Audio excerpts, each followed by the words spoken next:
This is the blueprint to becoming a millionaire, and I'm gonna walk you through the levels to becoming one. Level 1 is the fundamentals of wealth creation, and we're gonna start with, what even is a millionaire? It's someone whose net worth, excluding their primary residence, is in excess of $1 million. Assets minus liabilities. For example, let's say you own a $1 million house and you owe $500,000 on it. Then your net worth would be $500K. In this instance, you would not be a millionaire. Right, now let's call this a $1 million house and you owed nothing on it, your net worth would be $1 million. And you might be wondering, how does Alex have any authority to speak on the subject? I'll tell you why. I became a millionaire in my early 20s. I had my first cash million in my bank account when I was 27, and I crossed $100 million in net worth by age 31. So I became a millionaire 100 times in a row. So I can tell you how to do it at least once.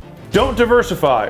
Diversification, to quote Uncle Warren, is a hedge against ignorance. You only diversify if you don't know what you're doing. Because it's absolutely true that people who are the wealthiest have multiple income streams. But what's not true is about how they got there. I'm gonna look at crypto, I'm gonna look at day trading, I'm gonna look at Forex, I'm gonna look at flipping houses, I'm gonna look at long-term investing in real estate, I'm gonna look into Airbnb, I'm gonna look into starting an ATM business, I'm gonna look at, you get the idea, right? So let's say this is you, and this is your time and attention that you have to pursue any new opportunity. So you say, I need 7 income streams because the average millionaire has 7 income streams. So I'm gonna spread myself thin between 7 different opportunities. And while I do that, I'm gonna be multitasking, trying to fill different cups at the same time with different colors. And I'm somehow gonna wait until one of these things takes off. The reality is, it's not which of these ones will work. Any of them could work if you put the work in, but you have to reach a threshold. Once you get to the top, the extra cash starts spilling over and you actually have a profitable opportunity. Which one of these cups is closer to spilling over? You going in on one thing, or you spreading yourself between 7? And the reason that this myth continues to proliferate is because the wealthiest people in the world go all in on one income stream and they keep adding it up over and over and over again until it overflows. And then once it overflows, because they're making so much money from their one opportunity, they then start diversifying back between the other different ways. But they made their wealth focusing on one thing, and then they maintain their wealth by distributing it. You don't make money by splitting your attention up, you make it by focusing on the one thing that matters most. I actually am approaching diversification from a focus perspective, which is, what's the one thing that you're gonna invest your most valuable resource? Because when you're early on, you don't have that much money. So your most valuable resource isn't your money, it's your time and your attention. The reason I'm such a big advocate of focusing your attention on one thing is that this is where you get disproportionate returns. Because I think it's very arrogant to think that your 10% of your attention, where you're not even that good at business to begin with, spread between 10 things, is somehow going to compete against somebody who's putting all of their effort on one thing. But here's the fallacy that most people who are starting out don't get. They think, I'm going to try all of them and see which one works out. Or rather, I'm going to try and start multiple things and see which one takes off. But the reality is that all of them could take off, or none of them could take off, but it's solely based on which one you work on. So it's not which one will work, it's which one will you work on. There's 5 stages that you go through as an entrepreneur when you're considering a new opportunity. Phase 1 is called uninformed optimism. This is where you are uninformed, but you're like, man, this opportunity sounds so great. Look at all these people making all this money. And so then you dive in.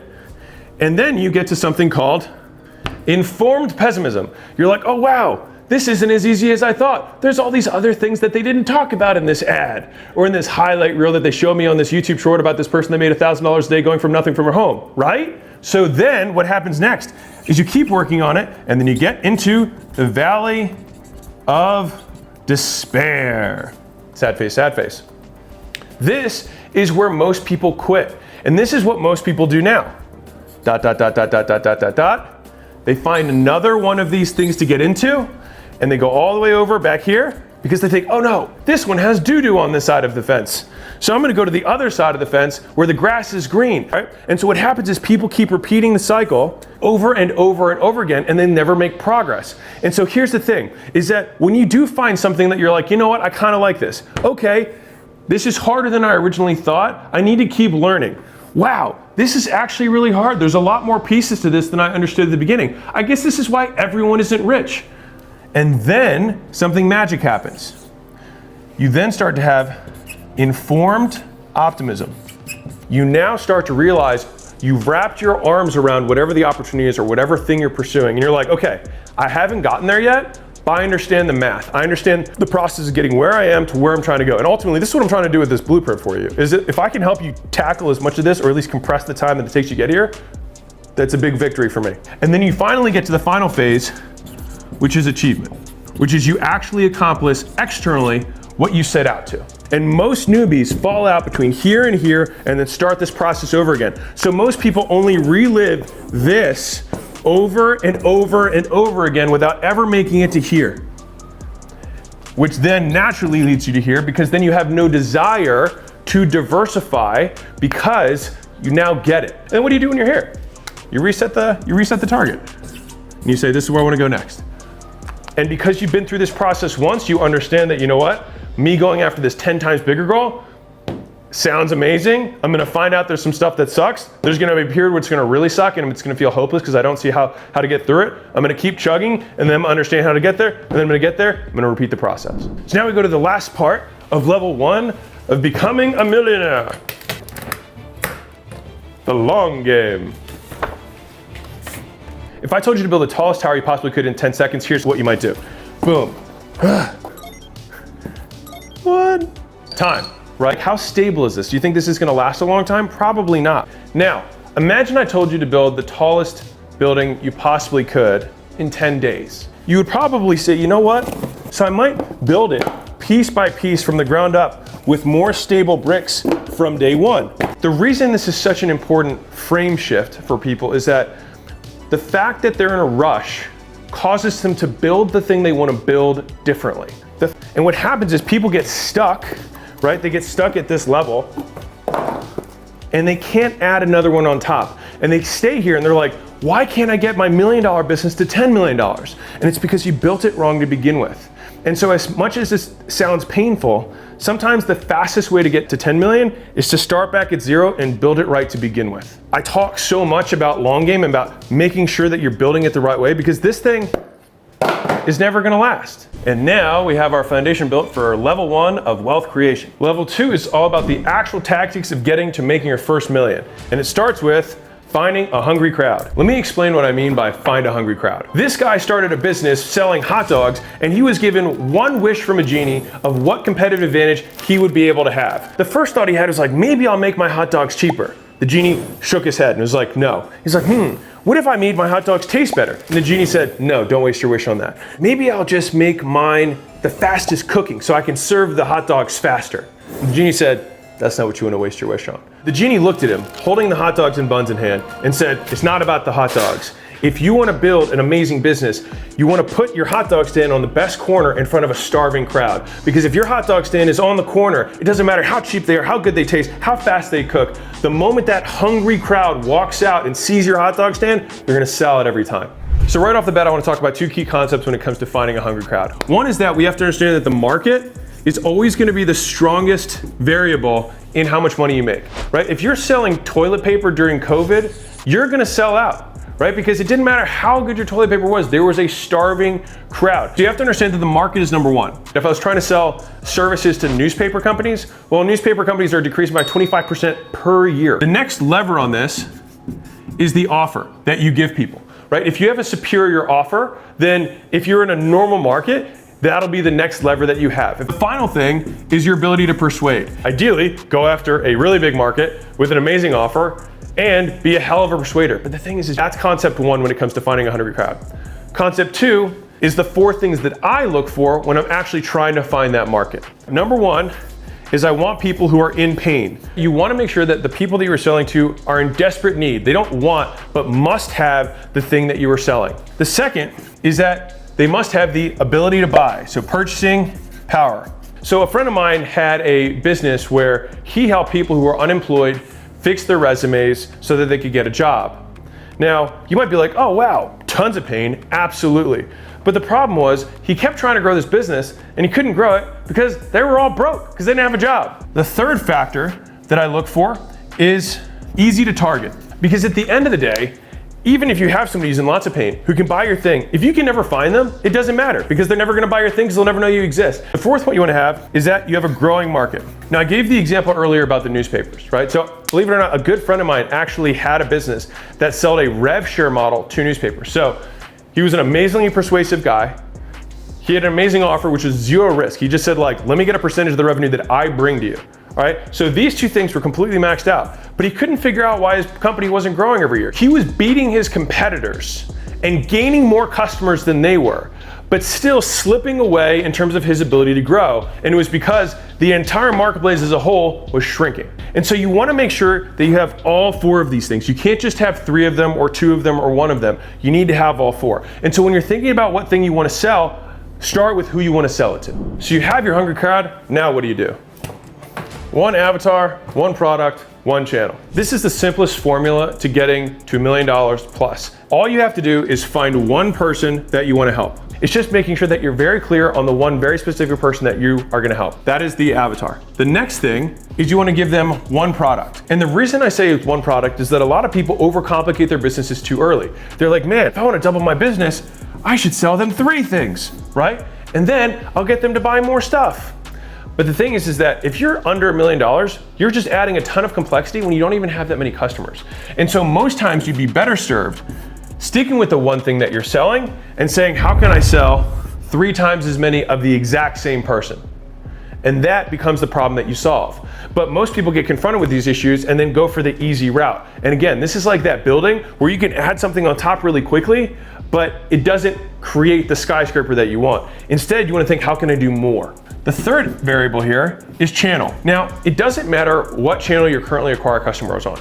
You can hit $1 million plus on literally any channel that you advertise on without going onto new channels. So if you do outreach, as in you reach out to people one-on-one to get customers, whether that's cold calls, cold emails, DMs, you can expand and continue to get more customers with that 1 channel. If you post content, you can keep posting content on whatever channel you're on and just do it better. Post more content, post better content. And by doing so, you'll increase the amount of customers, still with only 1 money-making product. Or let's say you're running ads. Obviously, if you're running ads, you can just spend more money on the ads, provided you're doing it profitably. And if you can't expand past $1 million a year profitably with paid ads, you have a business problem or you have a pricing problem. You don't actually need to add another channel, because then it again complicates your business, because you're like, okay, well, I'm currently doing, $500,000 a year on YouTube. You know what I'm gonna do? You might think, oh, I'm gonna start doing cold emails, right? As my next way of getting customers. Well, that majorly complicates your business when you're this early on. Now you might be thinking, wait, shouldn't I have diversity of how you acquire customers? I thought you said that was a good idea.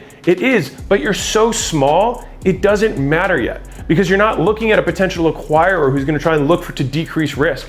For you just need to get better at doing the 1 thing that you do well. You're really probably not that good yet, and as terrible as that may sound, it's probably real, all right? And so the fastest way to get to the million is to build it right from the get-go and not overcomplicate your business, which means you pick 1 avatar, 1 product, and 1 channel that you focus on until you get there. So now we go back to our tactics of building our first $1 million. The next thing at level 2 is our offer. Now, I wrote an entire book on this thing, $100 million offers. It answers the question, what should I sell? And it's because that's the most common question that I get asked every single day for people who are trying to start a business, which makes sense. What am I supposed to sell? So I call this the value equation. Now, fundamentally, you've probably heard all over the internet, you need to provide value. You gotta give value, right? But the question is, what is value? And after doing a lot of studying of figuring this out between our portfolio companies, it actually comes down to 4 variables. Variable number 1 is the dream outcome. What the dream outcome is for whoever the prospect that you pick is, the way that you can compare 2 different dream outcomes is how much more valuable do they think one outcome is versus another. The next one is perceived likelihood of achievement, meaning when I buy, how likely do I think I will get what I want through buying? Now, both of these elements, the dream outcome and the perceived likelihood of achievement, are the things that you want to increase in your communication with a prospect. You're saying it's really, really likely that you're gonna get this thing that you really, really want. The next 2 variables of the equation are the painful side of the equation, which is what does someone have to give up in order to get it? So the first thing that we have is time. And there's 2 elements of time. There's micro and macro. Micro is, how long is this gonna take every day? There's a certain amount of time that's gonna take on the micro for them to experience the result, right? So if I'm talking about the lady who's doing personal training, she might have to go to the gym 3 times a week. That's gonna take time. She might have to prepare food. That's gonna take time. That's on the micro level. On the macro level, How long is she gonna have to do these micro commitments in order to get the macro result that she wants? She might have to lose 50 pounds and it might take her 18 months. So macro, the goal is, I want this to be as little as possible micro time, and I want this to be as short as possible in the macro, so that when I say, hey, you're gonna get the dream body you want, you absolutely know that you're gonna get it, and it's gonna happen really, really fast. So the next thing is effort and sacrifice. Effort is what you have to start doing that you weren't doing, that you don't want to do as a result of the purchase. Sacrifice are things that you have to stop doing that you wish you could do, but can't do anymore as a result of the purchase. The top side, we try and increase. The bottom side, we try and decrease. We want to get it to zero. Because if you think about this in a hypothetical extreme, the perfect offer that would have the absolute most value would be the biggest, most compelling dream you can possibly imagine, that you're absolutely guaranteed to get instantly with no effort. So if I said you can click a button on my website and then look down at your abs and then have a six-pack, that would be the hypothetical extreme value. Now, people can get that through personal training, changing their diet, and waiting 12 months. But because of this, the value is significantly decreased because there are costs associated. Understanding all four of these variables is how you craft offers that get people to say yes and give you money. Because oftentimes, the most expensive part of the offer that you have isn't the money. It's the other things that they have to start doing as a result of the purchase. Those are called hidden costs. If I have a marketing agency, okay, and I do content for people, all right, and when I start doing content, I say, okay, it's gonna take us 60 days to ramp up. We're gonna start having 2 calls a week for an hour. You're gonna have to fly out to my studio and we're gonna record. And it's gonna take 60 days before you're gonna start seeing any kind of traction. Imagine that offer compared to somebody who says, you don't need to do anything. I can just draw stuff on my own, immediately start posting, and your phone's gonna ring today. Well, shoot, which one's more valuable? It's still the same core services, but how we wrap them make them probably 10 times more valuable than they were before. And that's why understanding these variables and making the right offer is so compelling on your road to your first million. And the reason this was my first book is that Offers is about strategy. Offers is one of the largest levers that you can pull with any business because it actually affects all departments. When you change the offer, it changes how you market. When you change the offer, it changes the sales script, the sales process. When you change the offer, it changes what you deliver. It literally affects everything. To be clear, we don't sell coaching, we invest in businesses and buy them. So the next on our journey of wealth is marketing and sales. And if you think about this from a sequence perspective, you have to make the thing and then you have to promote the thing, and then you get them to buy. But the thing that people mess up is that they then think, okay, I'm gonna do more of that. But what you actually need to do next is you go back to here and you fix the product and keep making it better.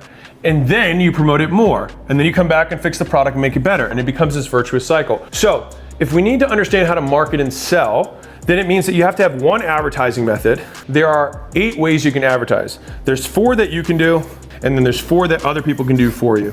You can do warm outreach, which is reaching out one-to-one to your friends. You can post content one-to-many, but to people who know you. You can run paid ads, which is doing one-to-many to strangers, or you can do one-to-one to strangers, which is cold outreach. And if you're like, man, no one's buying my thing, I can guarantee you that you're not doing enough of these core 4. Period. That's it, because these are the only 4 things that you can do to advertise. The next thing is that you can get referrals from customers, which are lead getters. Next, you can have employees who help do the core 4 for you. You can have agencies who run the core 4 for you, make content for you, do outreach for you. All of those things you can hire another business to help you with. And then finally, you've got affiliates, which some people call influencers, some people call endorsements, but it's somebody who already has an audience, already has a business, and that you compensate in some way to do the advertising for you, the core 4, to let other people know about your stuff. Once you pick the advertising method that you want, and let's say you're using lead getters, you have to learn one of the core 4 to then get lead getters. And that's okay, that's fine, that's part of business. These will always give you more leverage than the first 4, and that's okay. But you have to start with these first. The next level in our blueprint or journey, paying yourself. How much should you pay yourself? When should you pay yourself? Of all the topics we're gonna talk about today, this is probably the most subjective. I do believe in taking some money out of the business along the way, because let's be real, you're going to live a long life and then you're going to die. And if you double down every single minute until the day that you died, you'd build the most enterprise value, but you'd live a really shitty life. So at some point, you have to balance the investment versus consumption of life itself or the fruit of your labor. That is why I'm a believer in at least allocating a certain percentage of the cash flow from the business to you personally. A healthy way of thinking about this that we have for some of our heavy capital intensive businesses, this is one backup napkin way that you can use. 33% goes to you, 30% goes to growth, which is new locations. And then this is rainy day. This is cash reserves for the business, cash reserves for you, and this is for new locations. Another way of doing it is something called a watermark. We know that we need to grow 2 locations, and this is a proxy. It doesn't have to be 2 locations. You could be hiring 2 people, hiring 2 reps, it doesn't matter. Or 2 more developers if you're a software company, it works the same. 2 more per month costs X dollars. We have Y profit. So all we do is we say, whatever the profit is at the end of the month, we subtract this, and then we have a watermark above which we always leave in the account. And then everything else, we distribute as cash flow. That's a different way of doing it. This is a little bit more aggressive if you want to maintain a certain growth rate. This one is a little bit more flexible. It really depends on you and your tolerance for risk. We're now approaching the second level of the pinnacle of our second level, which is setting goals. And I think this is a really misunderstood topic. You win as long as you never quit. And so, that's how you enjoy your life and your wealth, and there's your blueprint.